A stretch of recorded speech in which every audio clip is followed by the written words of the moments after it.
Sofri bastante maltratamentos físicos, maltratamento psicológico. Olá, hoje eu vou contar para vocês a minha fase mais difícil vivendo aqui na Itália. Foram um período de 2 anos.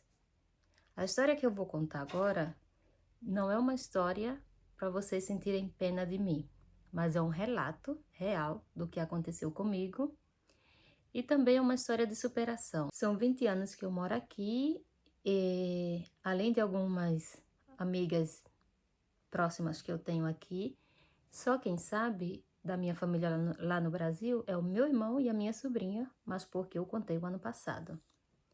Tanto para começar, eu já vou dizendo para vocês, não queiram viver na mesma casa com a sogra de vocês. Que ela seja italiana, que ela seja americana, que ela seja brasileira.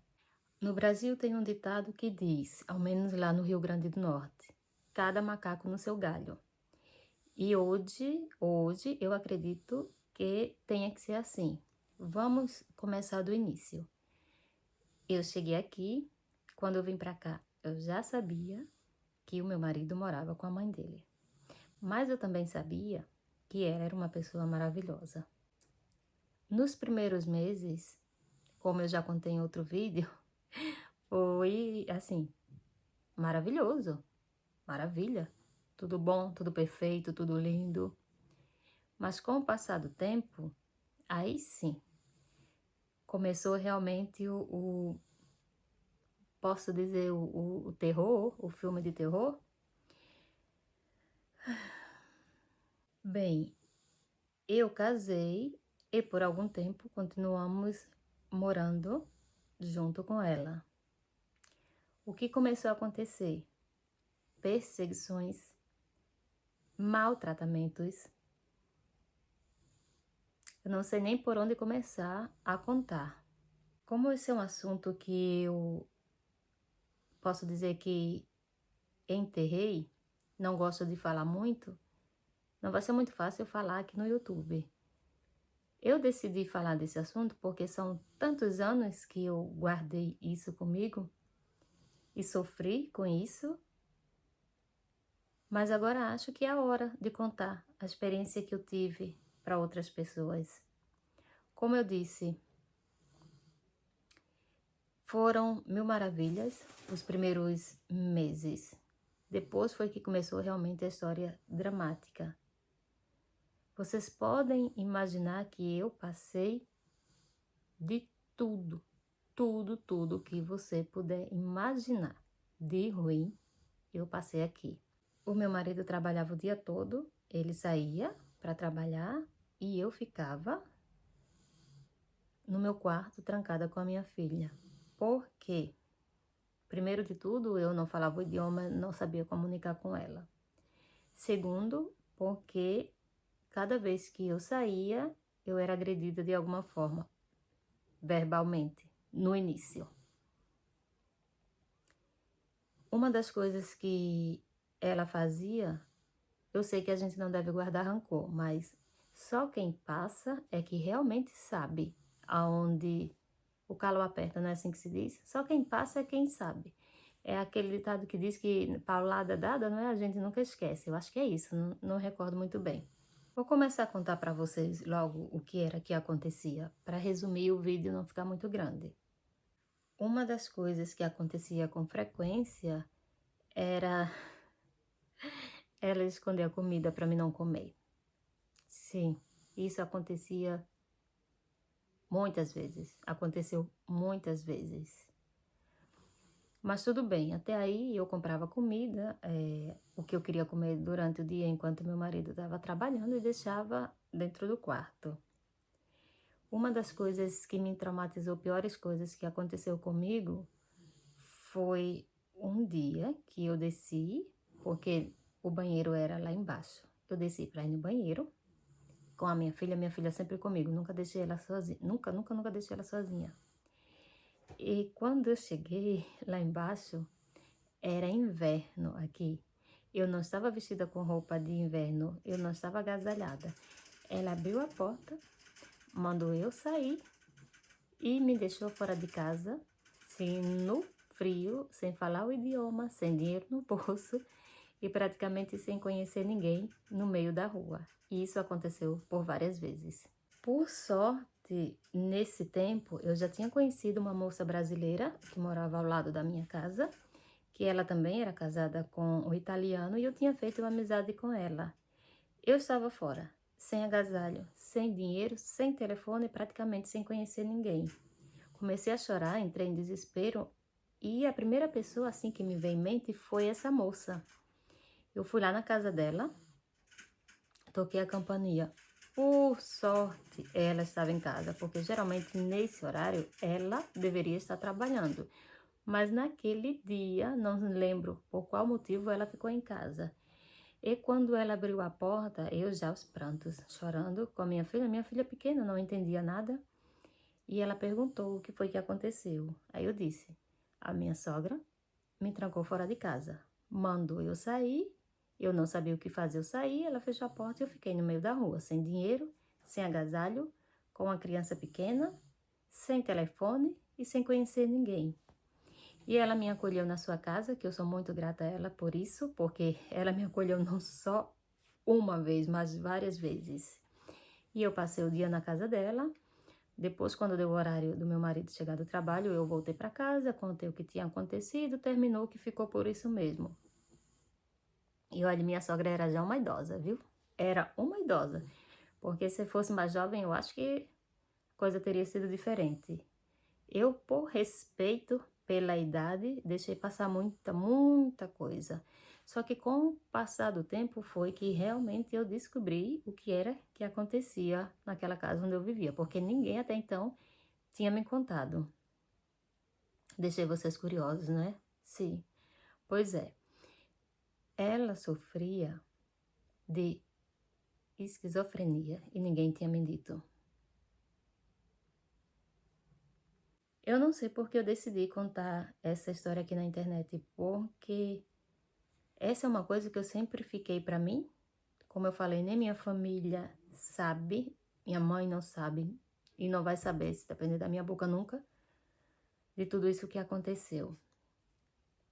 Mas tudo bem, talvez sirva de experiência para outras pessoas.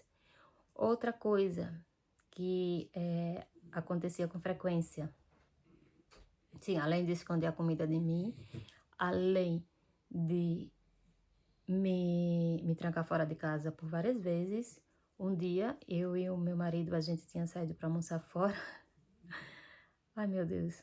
Hoje, quando eu lembro, até sorrio. Quando nós chegamos em casa, ela tinha vindo no meu quarto, tinha arrumado todas as minhas roupas e tinha jogado as malas pela escada. Tinha roupa por todas as partes. Tinha brinquedo da minha filha por todas as partes. Se eu fecho os olhos, parece assim que eu tô vendo ainda aquela cena acontecer. E eu chorava, eu me desesperava, só que eu já estava casada. Eu não queria que a minha família lá no Brasil soubesse o que estava acontecendo.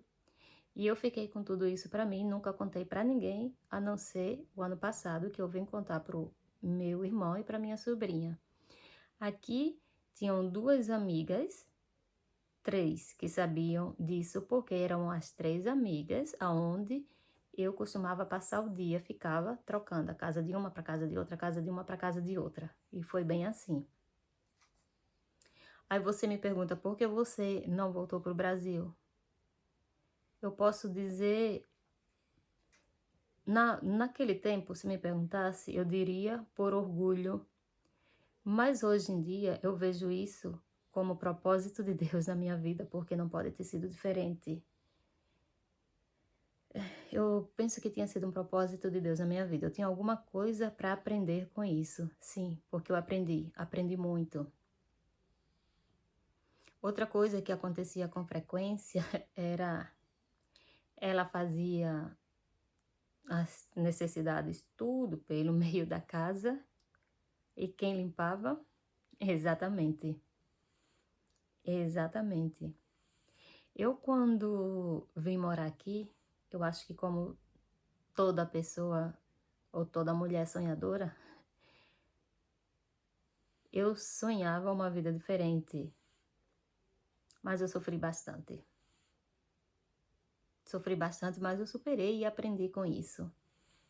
O único conselho que eu dou para vocês é que, quando vocês casarem, pelo amor de Deus, não vão viver com sogra, seja ela de qualquer nacionalidade.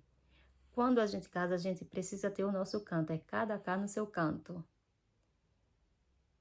Para mim foi bem difícil, mas graças a Deus eu superei. Eu tive um início de depressão, que eu até falei em outro vídeo, mas não tinha dito o motivo, por causa disso.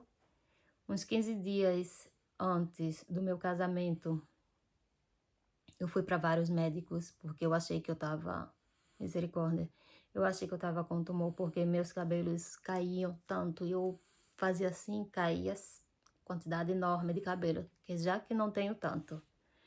Outro dia, outra vez, eu tocando, senti um caroço no peito. Eu tive que ir correndo pro médico, porque achei que estava doente. Eu tive que ir pro neurologista, eu tive que ir, só faltou o psiquiatra. Mas eu me apeguei muito com Deus, porque no, na realidade, eu achava, eu sei até hoje que foi um propósito de Deus na minha vida, porque não é possível uma pessoa passar por tudo aquilo que eu passei,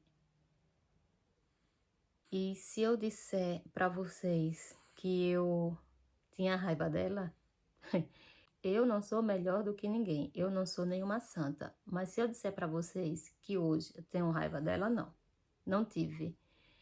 Eu me apeguei muito com Deus e eu pedi a Ele para me ajudar, porque no início, quando começou a acontecer, sim, eu tive muita raiva. Mas depois, com o passar do tempo, quando eu percebi, quando eu tive a certeza que aquilo era um propósito que Deus tinha na minha vida, eu orava e pedia a Ele para tirar do meu coração aquela raiva, sabe, que eu sentia. E hoje em dia eu posso dizer para vocês que eu não tenho nenhuma raiva. Eu acho que tudo na vida da gente é aprendizado. Tudo na vida da gente são experiências. E isso me serviu muito. Aprendi muita coisa na minha vida. Talvez algumas das coisas que eu aprendi em outro vídeo eu conto para vocês, para não ficar muito longo, que eu tô vendo que esse vídeo já está bastante longo. Mas basicamente é isso. Comi o pão que o diabo amassou.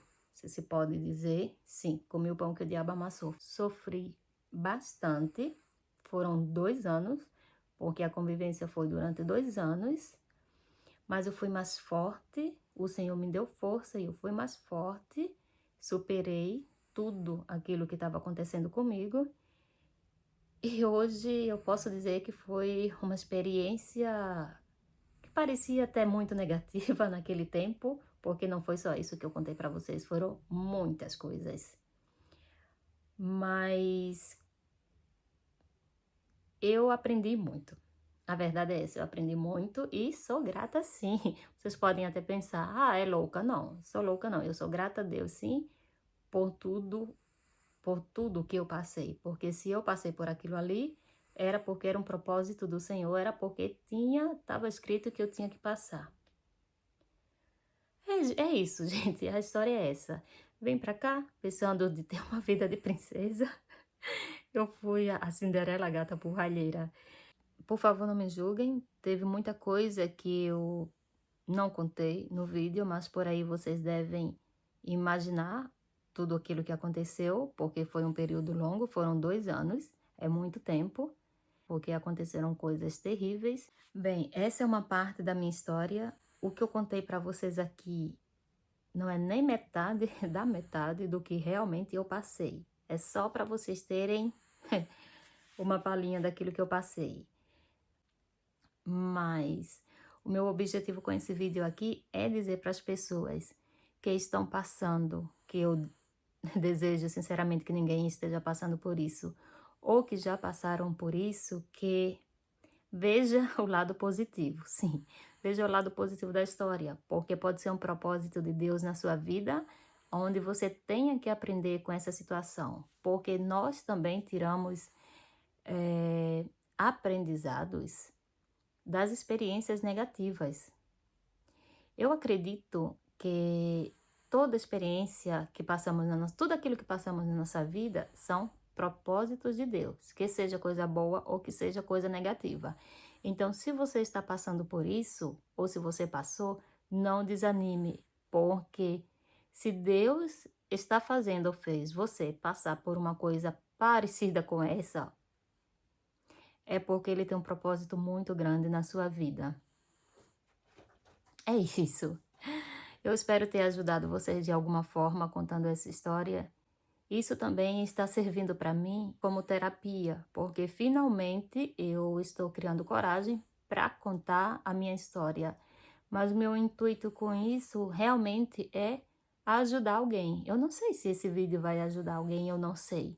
Eu espero que sim. Eu espero, porque eu sei que tantas meninas migram com o sonho de viver a vida maravilhosa e às vezes aquilo que encontra pela frente é mais sofrimento do que felicidade. Graças a Deus, eu só foram 2 anos. Sim, 2 anos. Eu digo só foram porque eu sei que não é pouco, mas são 20 anos que eu tô aqui. É isso. Se vocês acharem que o vídeo agregou alguma coisa na vida de vocês, ou se vocês gostarem, por favor, se inscrevam aqui, deixe o like, deixe o seu comentário, que seja ele positivo ou que seja ele negativo. Já passei por muita coisa, e se for negativo, tudo bem, não tem problema nenhum. Nós estamos aqui para isso mesmo. Tchau, tchau!